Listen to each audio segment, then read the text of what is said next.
I'm just a poor wayfaring stranger. Attention drivers, scales do not work like fuel pumps. Please pull into a parking spot or pull in front of a fuel pump after you're done scaling. This driver went in and got something to eat, leaving me and the other drivers waiting to scale stuck because I couldn't even get my scale ticket where I was sitting on the scale. I had to pull off before I get a scale ticket. Thank you. Y'all please go for it. Hello everybody. How y'all good people doing today?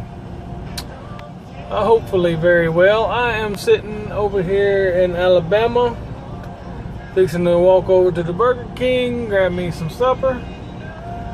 I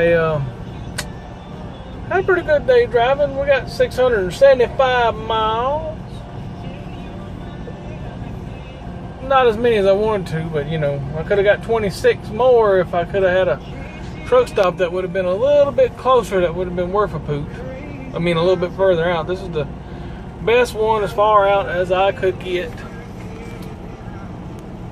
But yep, been a pretty good day, I reckon you could say.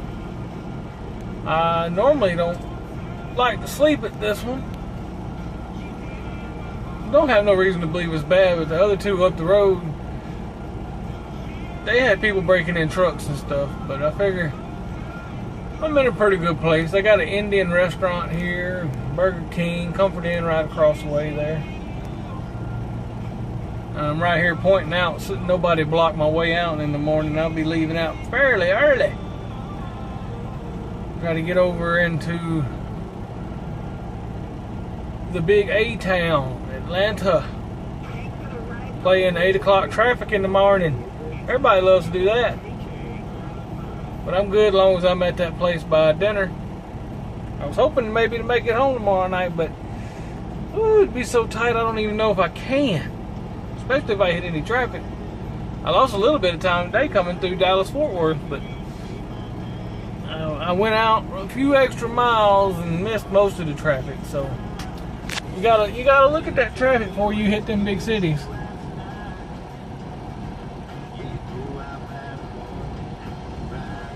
It's a pretty evening.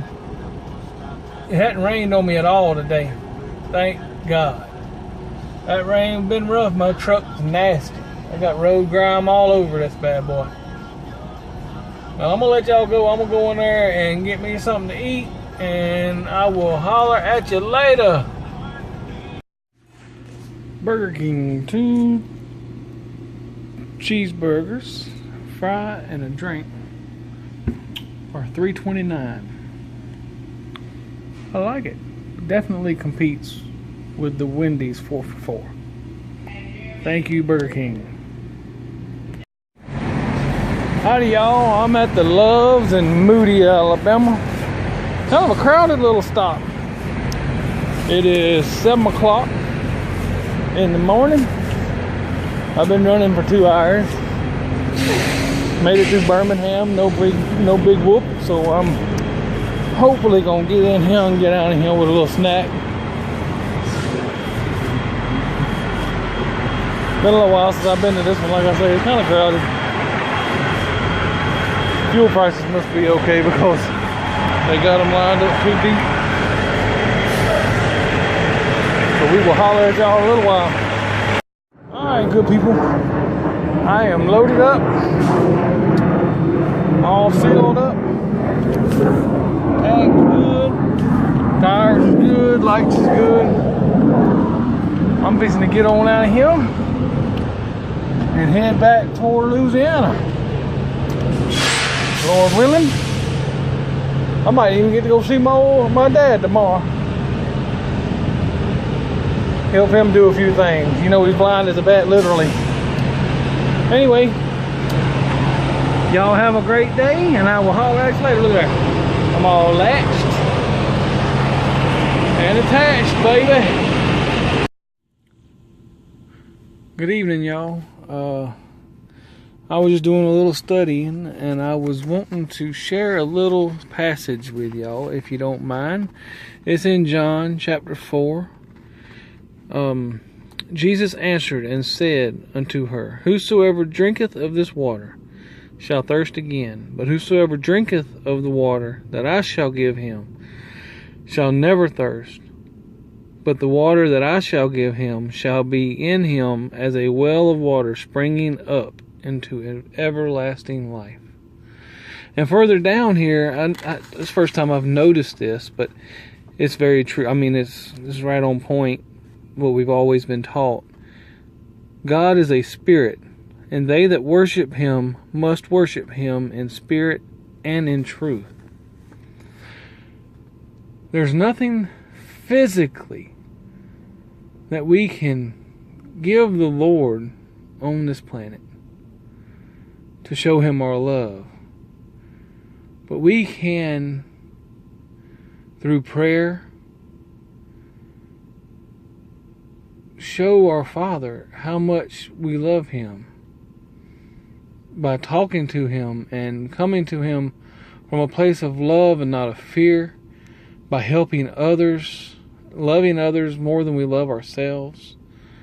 Those are the types of things that the Lord really responds to. I heard a story today about the Mormons whenever they first went out west and tried to set up their colony. A swarm of locusts came and was eating everything, and they all got together and prayed, and seagulls came and ate up all the locusts. Well, I know for a fact, on many occasions, prayer has saved my life. But most recently, my wife prayed for my big white dog. Yeah, he's just a dog, but he's a member of our family. He's a sweet baby. I mean, he ain't got sense.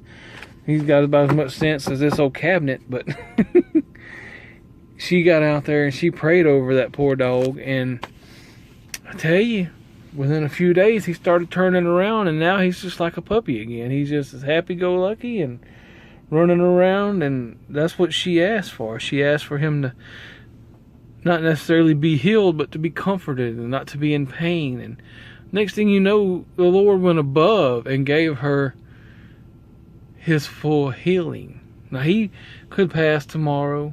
I'm not saying that he won't. I don't know how that thing works, but I know since she's done it, it's been a few weeks, the dog has really made a recovery, and he was on death's door. I mean, it was ridiculous. The power of prayer, there's no way to measure it.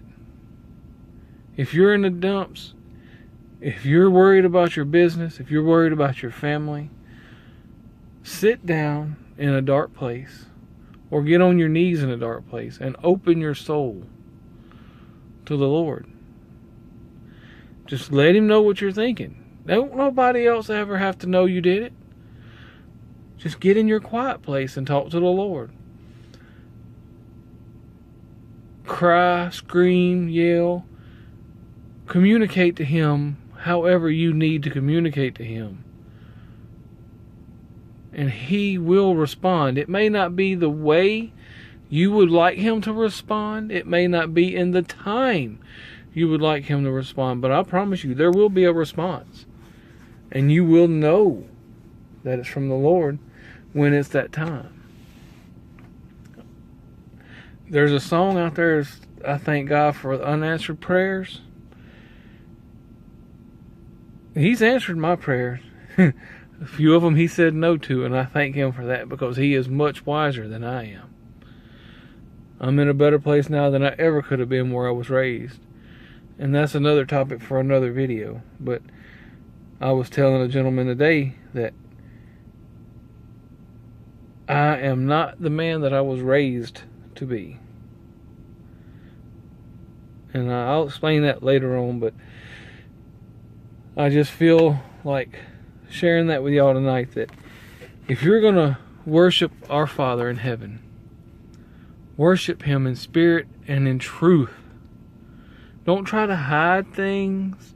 Don't try to be someone you're not. Because if you're a vile human being, I'm telling you, he knows it.